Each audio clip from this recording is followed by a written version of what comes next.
Shrihari पद्मपुराणांतर्गत अध्यायाच्या महात्म्यासहित Shrimad Bhagavad Gita. Gita press Gorakhpur. कृष्णं वंदे जगद्गुरुं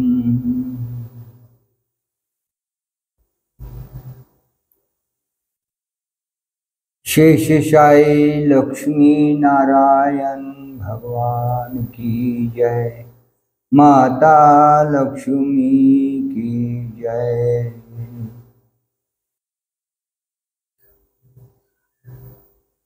आज आपण श्रीमद् भगवद गीतेच्या महात्म्यासंबंधी 12 अध्यायाचे काय महात्म्य आहे याविषयी ऐकणार आहोत।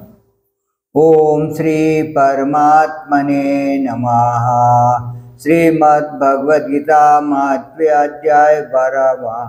श्री महादेव म्हणाले, पार्वती, दक्षिणेला कोल्हापूर नावाचे एक शहर आहे। ते सर्व प्रकारच्या सुखांचा आधार, सिद्ध महात्म्यांचे निवासस्थान व सिद्धी प्राप्त करून देणारे पवित्र क्षेत्र आहे। पराशक्ती भगवती लक्ष्मीचे ते मुख्य पीठ आहे। सर्व देवता तिची सेवा करतात। पुराणात प्रसिद्ध असणारे हे तीर्थक्षेत्र भोग व मोक्ष देणारे आहे। तेथे कोट्यावधी तीर्थे व शिवलिंगे आहेत। रुद्रगया ही तेथेच आहे। हे नगर लोकात अतिशय प्रसिद्ध आहे। एके दिवशी एक तरुण राजकुमार तेथे गेला। त्याचा रंग गोरा, डोळे कमळासारखे सुंदर, मान शंखासारखी, खांदे पुष्ट, रुंद छाती व बाहू लांब सडक होते।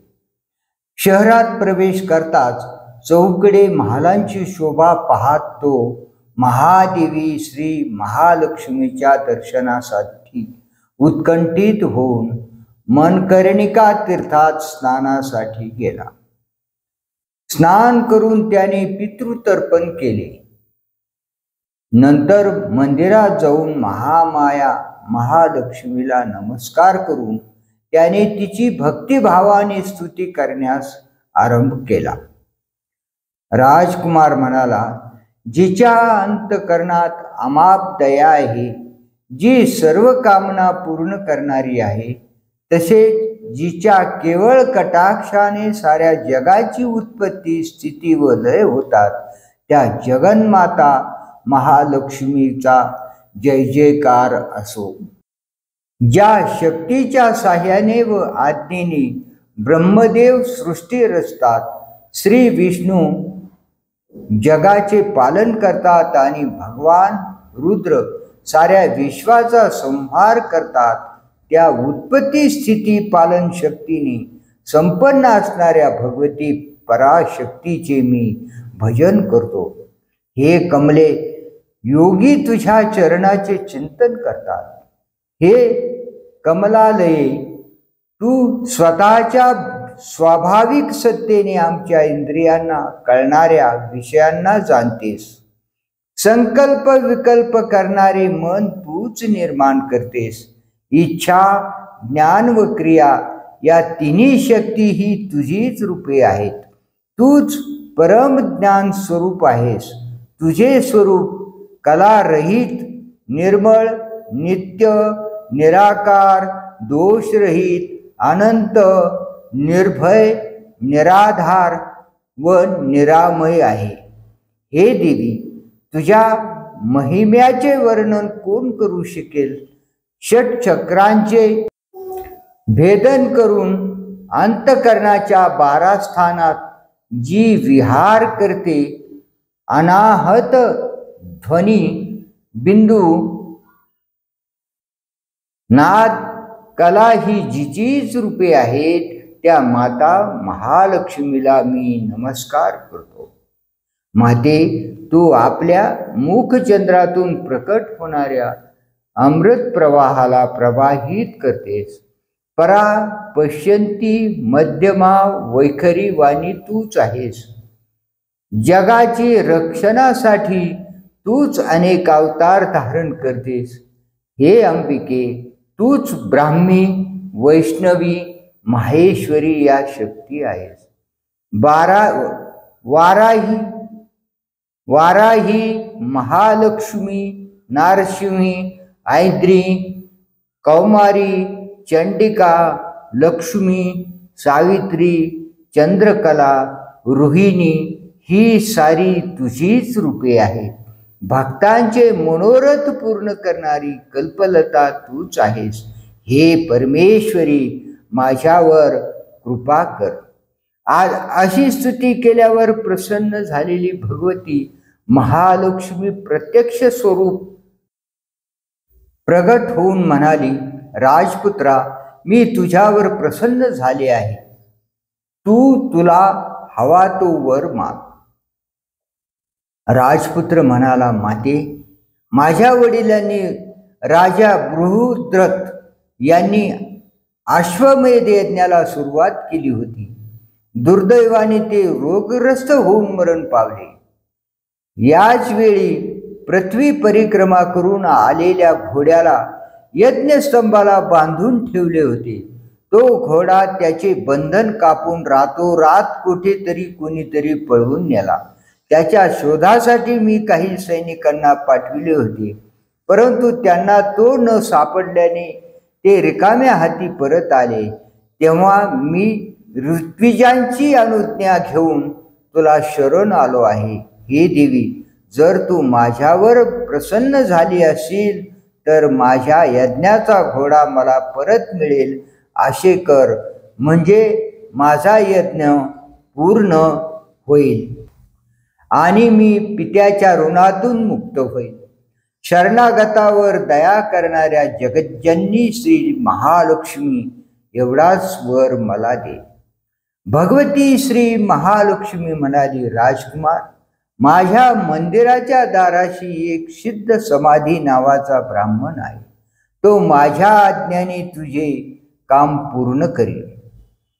श्री महालक्ष्मीने असे सांगितल्यावर राजकुमार सिद्ध समाधीजवळ येऊन त्याच्या चरणांना प्रणाम करून काही न बोलता हात जोडून उभा राहिला.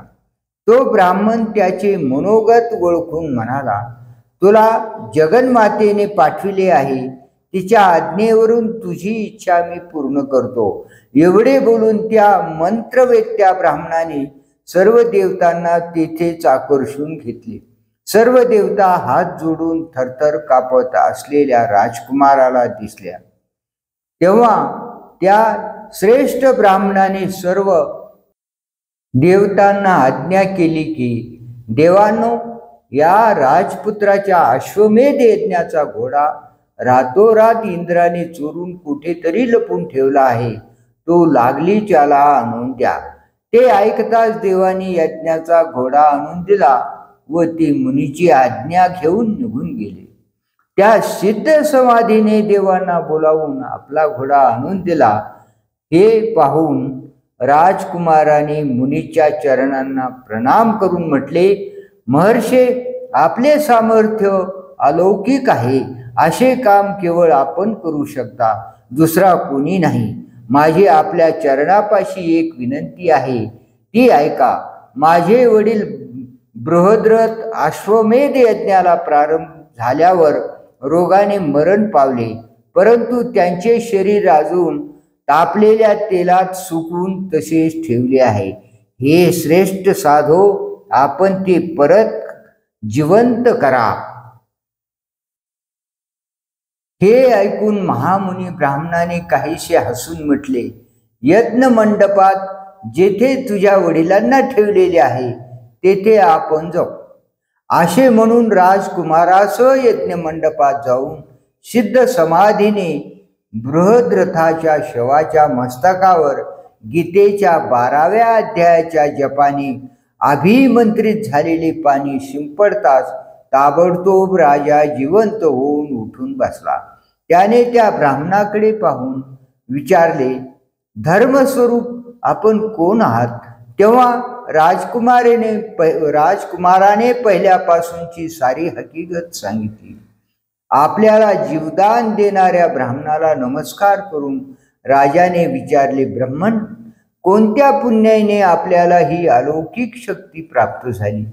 ब्राह्मण म्हणाला, राजा, मी दररोज आळस सोडून गीतेच्या 12व्या अध्यायाचा जप करतो, त्यामुळे मला ही शक्ती मिळाली आहे. हे ऐकून यज्ञातील ब्राह्मणासह राजाने त्या महर्षीकडून गीतेच्या 12व्या अध्यायाचे अध्ययन केले. त्याच्या अभ्यासाने त्या साऱ्यांनाच सद्गती मिळाली.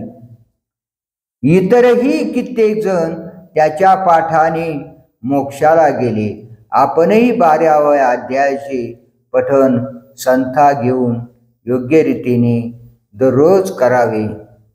गोपाल कृष्ण भगवान की जय. श्री कृष्णार्पणमस्तु.